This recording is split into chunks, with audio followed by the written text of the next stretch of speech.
اسی طرح سے رمضان سے متعلق جو اعمال ہیں، روزہ ہے،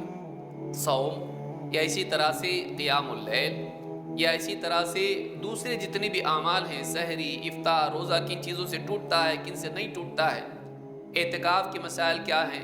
اور اسی طرح سے بہت ساری دوسرے مسائل کیا ہیں، تراویح سے متعلق مسائل کیا ہیں،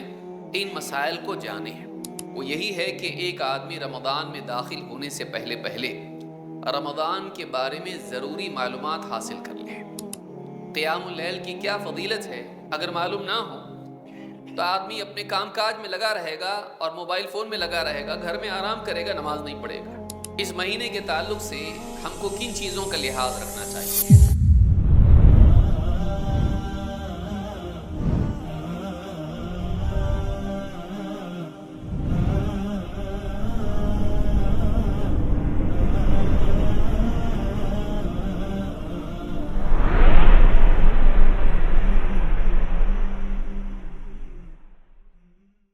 اس مہینے کے تعلق سے ہم کو کن چیزوں کا لحاظ رکھنا چاہیے؟ بہت سارے مسائل وغیرہ آپ نے ابھی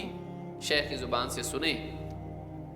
کہ رمضان آنے سے پہلے ہم کو یہ ساری باتیں معلوم ہونا چاہیے۔ تو سب سے پہلی چیز جو ہے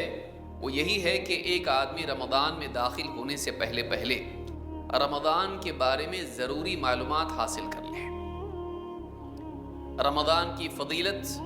رمضان میں کیسے کیا کیا اعمال کرنے ہیں اور وہ اعمال کیسے کرنے ہیں، تو ایک اعتبار سے ان اعمال کی فضیلت اس کو معلوم ہو، دوسرے یہ کہ ان اعمال کے مسائل اس کو معلوم ہو۔ قیام اللیل کی کیا فضیلت ہے اگر معلوم نہ ہو تو آدمی اپنے کام کاج میں لگا رہے گا اور موبائل فون میں لگا رہے گا، گھر میں آرام کرے گا، نماز نہیں پڑھے گا۔ بہت سے لوگ اسی وجہ سے نیکیاں نہیں کر پاتے ہیں کہ ان کے سامنے ان نیکیوں کی فضیلت نہیں ہوتی ہے، اور کبھی اس وجہ سے نہیں کر پاتے ہیں کہ فضیلت معلوم ہوتی ہے لیکن سستی ہوتی ہے اور رغبت نہیں ہوتی ہے۔ تو ایک تو رمضان کے آنے سے پہلے رمضان میں کیا کیا کیا جاتا ہے اور ان پر اللہ کی طرف سے کیا کیا وعدے ہیں، کیا کیا انعامات اللہ نے رکھے ہیں، چاہے آپ نے پہلے پڑھا ہو لیکن اپنے تجدید ایمان کے طور پر اپنی رغبت کو بیدار کرنے کے لیے آدمی وہ فضیلت کی باتیں پڑھے،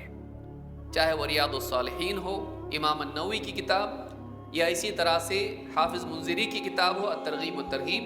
یا پھر علماء نے جو خاص طور سے رمضان سے متعلق کتابیں لکھی ہیں، اور بہت ساری کتابیں ہیں جن میں رمضان میں کیے جانے والے اعمال کی فضیلت بیان کی ہے، ان کو پڑھے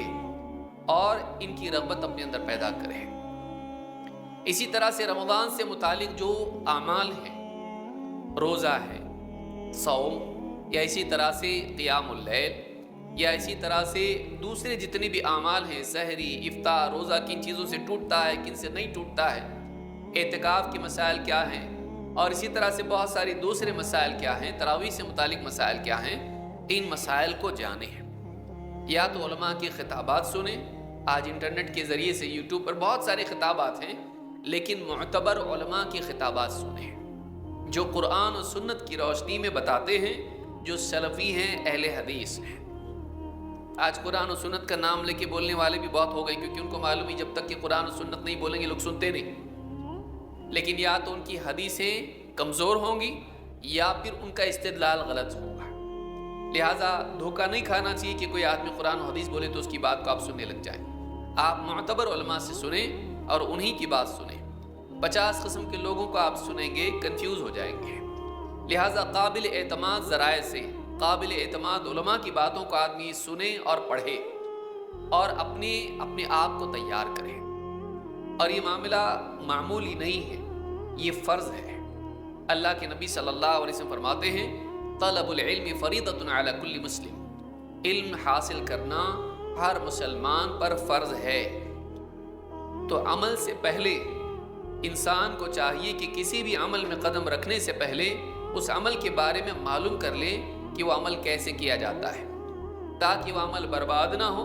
تاکہ یہ آدمی گناہگار نہ ہو۔ لاپرواہی کے ساتھ کسی بھی چیز کو کر دینا اور علم کے خلاف اس کو کرنا، سنت کے خلاف اس کو کرنا، انسان کو گناہگار بناتا ہے۔ آدمی دنیا کا کوئی کام بغیر جانے نہیں کرتا ہے، دین کے کام بغیر علم کے کرنا یہ بہت بڑی ناکامی ہے اور بدقسمتی ہے۔